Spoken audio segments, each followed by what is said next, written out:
Hi. I wouldn't say I have a hobby necessarily, unless you consider binge watching British murder mysteries a hobby. But I was thinking that back in my 20s, I did have an interesting hobby of sorts. I really enjoyed coming up with costumes, especially Halloween costumes. And not to toot my own horn, but toot toot, I was really good at Halloween costumes.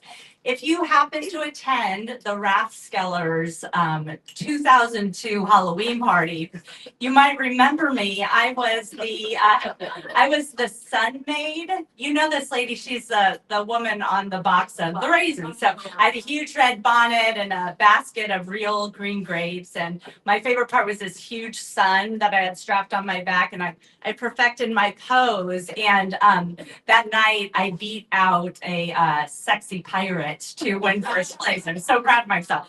But my hobby came to an abrupt end when I went to grad school in Pittsburgh. I'd gone there to get an advanced degree in creative writing. And one of my first courses was a fiction workshop in which we read and critiqued one another's stories. So the first time our class met, my professor was going through the syllabus, and she pointed out that our class met 2 days before Halloween. And she said Halloween was her favorite holiday and that she was going to be in costume that night and that all of us should come in costume too. So as you can imagine, I went home and started planning.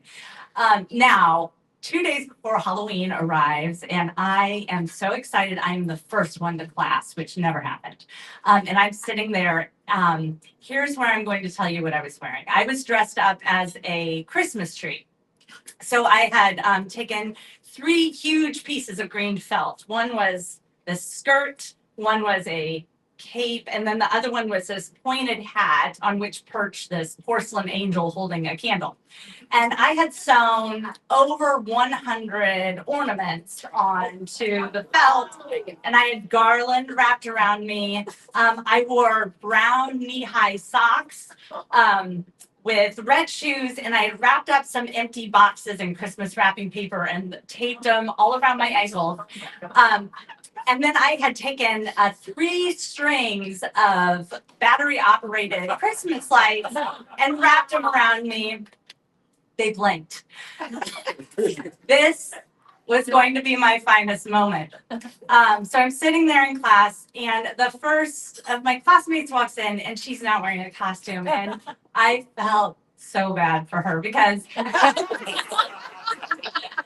nothing is worse than being the only one not in costume at a costume party, right? Well, so I thought. Turns out there is something worse. Student after student come through the door, all in street clothes.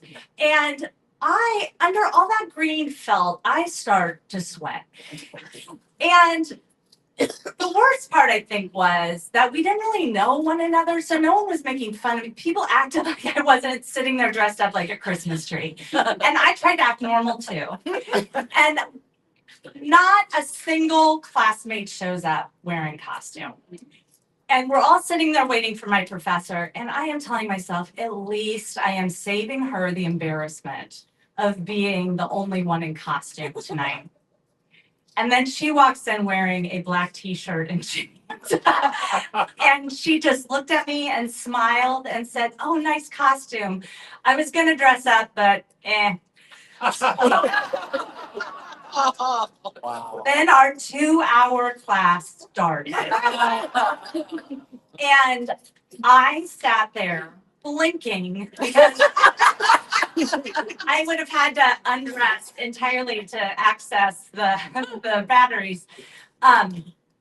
Sitting on some very ill-placed ornaments that were just a physical reminder to me of how I looked that whole evening. And I think even worse than sitting through that 2-hour class was the walk back to my car in the dark, blinking, knowing that I was the only one in Pittsburgh dressed up like Christmas for Halloween 2 days before Halloween.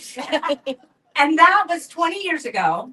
That was the last time I've ever dressed up for Halloween, and it's also the last time I had a hobby.